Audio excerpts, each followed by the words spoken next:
আব্দুল ওয়াদুদ ভূঁইয়া, যিনি বাংলাদেশের রাজনীতিতে অত্যন্ত গুরুত্বপূর্ণ একজন ব্যক্তিত্ব, বাংলাদেশ জাতীয়তাবাদী দল খাগড়াছড়ি জেলা বিএনপির সংগ্রামী সভাপতি, ফ্যাসিস্ট বিরোধী আন্দোলনের আপনারা দেখেছেন রাজপথের এক অনন্য ব্যক্তিত্ব, এবং তিনি বাংলাদেশ জাতীয়তাবাদী দল কেন্দ্রীয় কমিটির সহ কর্মসংস্থান বিষয়ক সম্পাদক।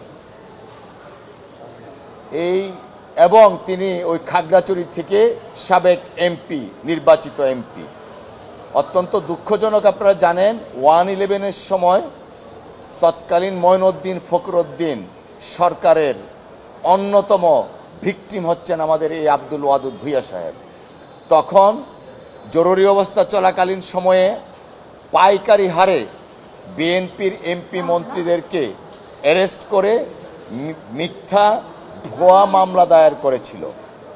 আনফরচুনেটলি আইন এবং আদালতকে ব্যবহার করে সেই সমস্ত মিথ্যা মামলাগুলা ফ্যাসিস্ট রেজিমের প্রধান পলাতক শেখ হাসিনা তার ব্যক্তিগত নির্দেশে কন্টিনিউশন হচ্ছিল, এবং সেই কন্টিনিউশনের প্রেক্ষিতেই আব্দুল ওয়াদুদ ভূঁইয়ার বিরুদ্ধে সাজা দেয়া হয়েছিল।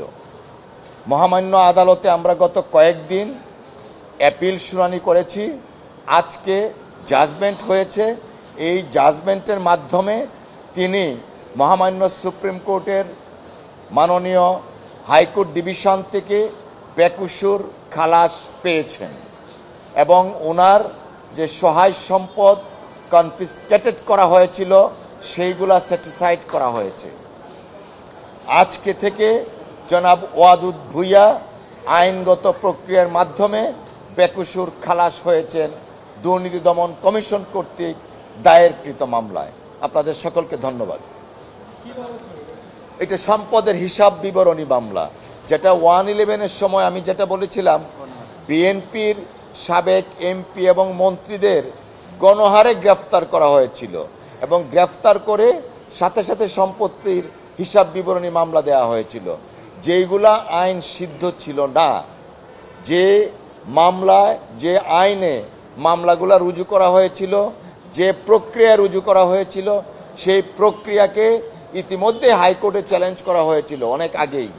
কিন্তু শেখ হাসিনার যারা এমপি মন্ত্রী ছিল তারা আগেই খালাস পেয়ে গেছিল।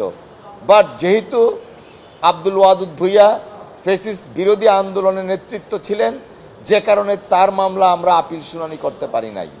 আজকে আপিল শুনানি অন্তে তাকে বেকসুর খালাস দেওয়া হয়েছে। অসংখ্য ধন্যবাদ।